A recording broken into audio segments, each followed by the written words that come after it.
Russia Ukraine যুদ্ধ থামাতে নতুন শান্তি প্রস্তাব দিয়েছে যুক্তরাষ্ট্র। এই পরিকল্পনা নিয়ে মার্কিন প্রেসিডেন্ট ডোনাল্ড ট্রাম্পের সঙ্গে আলোচনার কথা জানিয়েছেন ভলোদিমির জেলেনস্কি। তবে ভূখণ্ড ছেড়ে দেওয়া সহ বিতর্কিত সব শর্ত থাকায় প্রস্তাবটিকে আত্মসমর্পণ আখ্যা দিয়ে তীব্র নিন্দা জানিয়েছে ফ্রান্স সহ ইউরোপীয় মিত্ররা। এমন পরিস্থিতিতে ইউক্রেনীয় সেনাদের আত্মসমর্পণের সুযোগ তৈরির নির্দেশ দিয়ে যুদ্ধক্ষেত্রে নিজেদের শক্ত অবস্থানের জানান দিচ্ছে মস্কো।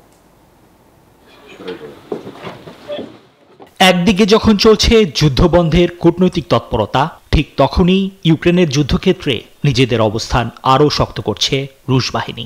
রাশিয়ার প্রেসিডেন্ট ভ্লাদিমির পুতিন যুদ্ধক্ষেত্র পরিদর্শন করে ইউক্রেনীয় সেনাদের আত্মসমর্পণের সুযোগ তৈরির নির্দেশ দিয়েছেন।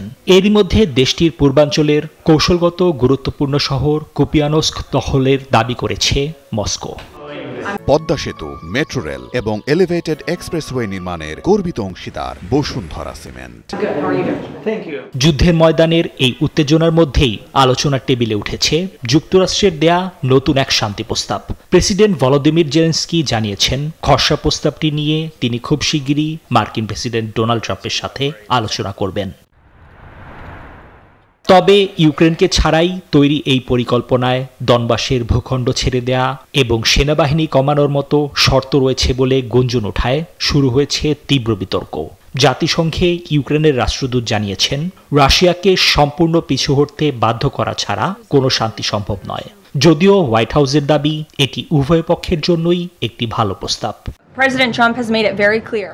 আমি এই পরিকল্পনার খুঁটিনাটি বিষয় নিয়ে বিতর্ক করতে যাচ্ছি না, কারণ এটি এখনো চলমান এবং পরিবর্তনশীল। কিন্তু প্রেসিডেন্ট ট্রাম্প এই পরিকল্পনাকে সমর্থন করেন। আমরা বিশ্বাস করি যে এটি উভয় পক্ষের কাছে গ্রহণযোগ্য হওয়া উচিত। Are steadfast in seeing this war come to an end.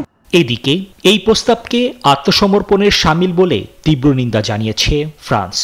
Germany, যুক্তরাজ্য সহ ইউরোপীয় ইউনিয়নও বলছে, ইউক্রেনকে পাশ কাটিয়ে এমন কোনো সিদ্ধান্ত গ্রহণযোগ্য নয়। নিবির আমিন, নিউজ 24।